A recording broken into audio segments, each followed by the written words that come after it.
सेवा करो। लेकिन लेके जाके कहलस कि हे माई माई अपना चरण बना ले तू धूल हो भेजता नेवता ये मैया करो ना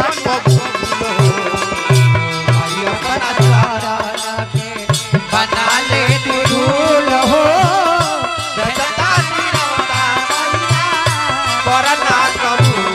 लइका कहता कि हे माई अधे भजन मूर्ति मार के आई कहलस लइका हे माई हट सके सवारी बा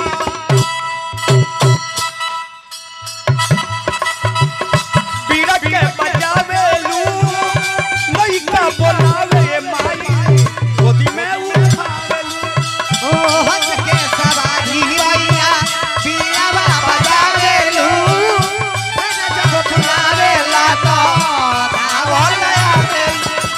लइका कहलस कि हे मां कुंदन बाबा आए लइका हाजिर कहलस कि हे माई का कहलो ई नाई तहार हो आए ई पानी तहार हो हे के पार कद चाहे डुबा दो ए माई ए लइका हाजिर कहलस कि हे मां हे मां हट सके सवारी बा पीड़ा के बजावे लू लइका बोलावे माई गोदी में उठावे हो सके सवारी बीड़ा बजावे लू बेटा बुलावे ला तो धावल आवे चली हमरा बाबा साउंड राजापुर बाजार वो बाबा के तरफ से बहुत बहुत पुरस्कार बाबा साउंड हाय हाय जेकर हाय प्रोपराइटर हमारा महेश बाबा